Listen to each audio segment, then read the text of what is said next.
Total 100 kgs 50 lakhs worth గాంజాయి seize చేయడం జరిగింది.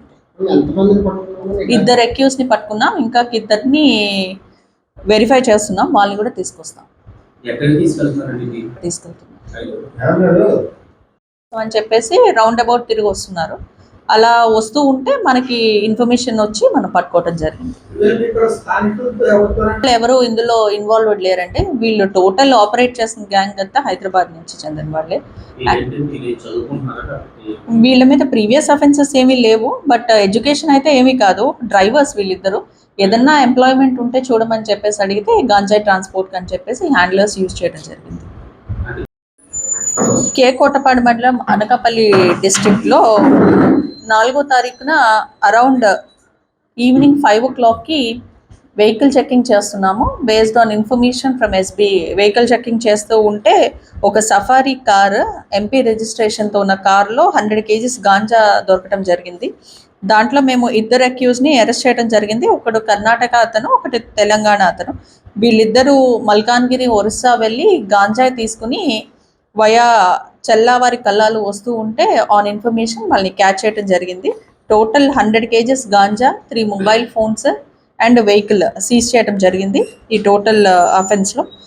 అండ్ మేము దీన్ని బట్టి చెప్పేది ఏంటి అంటే, గాంజా ఎన్డీపీఎస్ ట్రాన్స్పోర్ట్ కానీ హ్యాండిల్ చేయడం కానీ కన్జంప్షన్ కానీ చేస్తే ఇక్కడి నుంచి స్ట్రిక్ట్గా యాక్షన్ తీసుకుంటామని చెప్పడం జరిగింది. ఇప్పటిదాకా కూడా కన్జంప్షన్లో మేము స్టూడెంట్స్ ఏంటి అందరి మీద కొంచెం లిబరల్ ప్రాస్పెక్టివ్లో వాళ్ళు కిట్స్ అని చెప్పి వదలటం జరుగుతుంది.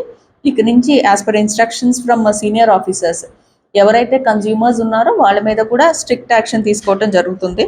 అండ్ దయచేసి గాంజా రిలేటెడ్ కన్సంప్షన్కి ఎటువంటి ఇన్ఫర్మేషన్ ఉన్నా పోలీస్ డిపార్ట్మెంట్కి అందజేయవలసిందిగా కోరుతున్నాం. సో దట్ మనం ఈ డ్రగ్ రిలేటెడ్ మెనన్స్ అనేది కంప్లీట్లీ స్టేట్ నుంచి అవాయిడ్ చేయగలుగుతాం. Thank you.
Total 100 kgs 50 lakhs worth గాంజాయి సీజ్ చేయడం జరిగింది. ఇద్దరు అక్యూస్ ని పట్టుకున్నాం, ఇంకా ఇద్దరిని వెరిఫై చేస్తున్నాం, వాళ్ళని కూడా తీసుకొస్తాం. తీసుకెళ్తున్నాం.